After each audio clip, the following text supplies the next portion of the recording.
football. It's growing in our state, but not for the athletes you might be thinking about. The sport is more accessible for girls in high school, and this is all thanks to leagues like one in Windsor. Sports reporter Mark Robbins was at the kickoff event yesterday, and he's here to tell us all about it. Hey, Mark, how was it? Yeah, it was fantastic. It was much bigger, I'll be honest, than I expected. Really? There was about 200 kids Wow. from 20 schools around the state.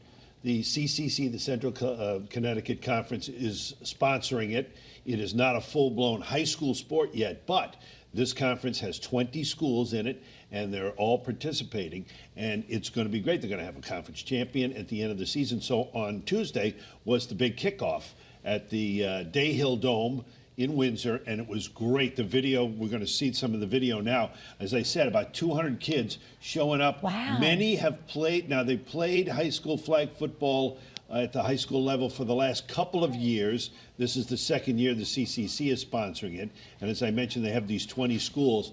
The New York Giants were involved. A couple of Giants were there on Tuesday to help out. And the kids are, the level of play is growing and growing as as the numbers grow.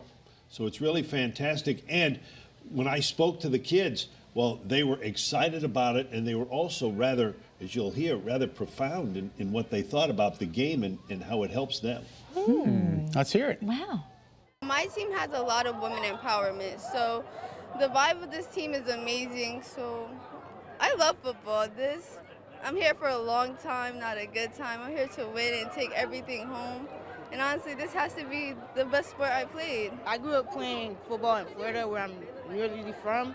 And when they first started coming and bringing flag football to Connecticut, it was easy for me to teach other girls to get the rhythm of playing the game too, so it could be easier for them to understand it.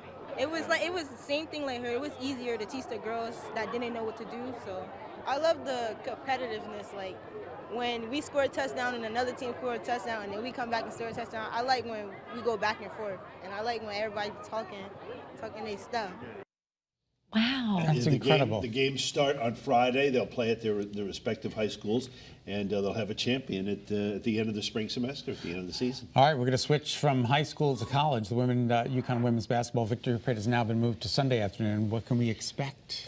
Well, you tell me weather-wise. Well, weather-wise, it's not going to be a perfect day, but it is going to be better than Saturday. It's not going to be good. pouring and snowing, right? Correct. Okay. Good. Yes, We'll so take that. We're going to expect, first of all, Paige Beckers, I understand, will be there, of course, and the team's going to be there. I think you're going to have a huge crowd. Yeah. I The think so, too. opportunity to see these players and Gino and his staff one more time and celebrate. It's going to be great. Hartford does a wonderful job putting a parade together. We're going to broadcast it, of course. Yeah, and you're going to be with Tracy McCain, right? Joe's going to be anchoring with with Tracy. Okay. I'll be on the parade route. Terrific. And Dan Booth Great. will be as well. So That's we're very wonderful. excited about that. Yeah, it's going to be such, like you said, and it's such a historic moment, like officially, like you said, kind of closing out and saying goodbye to that amazing team in this chapter, Yes, right? Yes, thanking them one more time and letting them feel the love as they've coined that phrase quite frequently in the last few weeks. Yeah. Let's take a look at the parade route. You can see it's going to be from the parade ends on Asylum Street. It starts at the Capitol. The parade starts, and there's going to be the rally at the XL Center. They're going to come out about 1:30 for the rally. For the rally. The parade's at 1. Parade's at 1. And then about half hour later it'll be. And get there the early rally. because there's going to be road closures, and you want to make sure you get there and get a nice spot. Big crowds, big crowds. There you Pick go. the sunny Note- side of the street. Note the time again, 1 o'clock for the parade. They moved it to Sunday from Saturday, so 1, and then the rally around 1:30. All right. Thanks, Mark. We so Thank you appreciate so it. much. My pleasure. Good to see you. Good to see you guys. All right.